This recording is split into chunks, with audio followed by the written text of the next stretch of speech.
नमस्कार दोस्तों, आज हम लोग इस वीडियो में लघु पठन और अतिभारण के बारे में जानेंगे। तो इस वीडियो में लास्ट तक बने रहिए और चलिए हम लोग जानते हैं लघु पठन और अतिभारण किसे कहते हैं या लघु पठन और अतिभारण में क्या अंतर है। तो देखिए, सबसे पहले लघु पठन के बारे में जानते हैं। लघु पठन को शॉर्ट सर्किट या शॉर्ट सर्किटिंग भी कहा जाता है। तो लघु पठन का इंग्लिश क्या होता है? Short circuit. तो चलिए जानते हैं लघु पठन कब होता है, किसे कहते हैं। जब किसी विद्युत परिपथ में विद्युतमय यानी गर्म तार और उदासीन यानी ठंडा तार आपस में सीधे संपर्क में आ जाते हैं तो इसे लघु पठन कहते हैं। यानी लघु पठन किसे कहते हैं? कभी कभी ऐसा होता है कि किसी विद्युत परिपथ में गर्म तार और उदासीन तार वे आपस में सीधे संपर्क में आ जाते हैं। यानी इनके जो गर्म तार और उदासीन तार जो होते हैं, यानी जो गर्म तार और ठंडे तार होते हैं, इनके जो प्लास्टिक आवरण होते हैं, कवर होते हैं, वे किसी कारणवश हट जाते हैं तो दोनों तार आपस में सीधे संपर्क में आ जाते हैं, जिसके कारण चिंगारी उत्पन्न होती है, आग लगने की संभावना होती है, शॉर्ट सर्किट होता है। तो इसे ही लघु पठन कहते हैं। चलिए अब अतिभारण के बारे में जानते हैं। अतिभारण, तो अतिभारण किसे कहते हैं? इसको इंग्लिश से अतिभारण का इंग्लिश होता है ओवरलोडिंग। तो चलिए जानते हैं अतिभारण या ओवरलोडिंग कब होता है, किसे कहते हैं।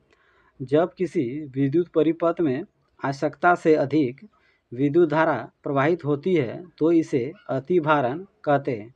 तो अतिभारण कब होता है? जब किसी विद्युत परिपथ में जितनी विद्युत धारा प्रवाहित होनी चाहिए उससे अधिक अनावश्यक विद्युत धारा प्रवाहित होती है तो उसे अतिभारण कहते हैं। आप इंग्लिश से भी अंदाज़ा लगा सकते हैं, ओवरलोडिंग। और इसमें देखिए लिखा हुआ है शॉर्ट सर्किट। तो शॉर्ट सर्किट कब होता है? जब दो तार आपस में सटते हैं तो शॉर्ट सर्किट होता है। और ओवरलोडिंग कब होता है? जब विद्युत परिपथ में अचानक विद्युत धारा की मान बढ़ जाती है तो उसे अतिभारण कहते हैं। तो जब भी आपसे क्वेश्चन पूछे लघु पठन और अतिभारण में क्या अंतर है, तो आप इस तरह से लिख सकते हैं। या खाली आपसे क्वेश्चन पूछ सकता है कि लघु पठन किसे कहते हैं, तो केवल आप लघु पठन के बारे में लिखिए। या क्वेश्चन जब पूछे कि अतिभारण से आप क्या समझते हैं, तो केवल अतिभारण के लिखिए। तो लघु पठन और अतिभारण, तो लघु पठन कब होता है?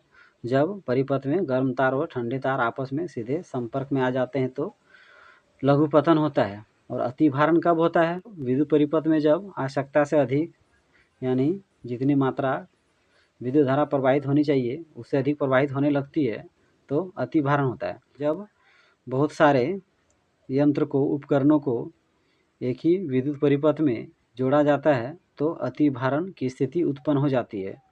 और लघु पठन कब होता है? जब दो तार आपस में सट जाते हैं तो लघु पठन होता है।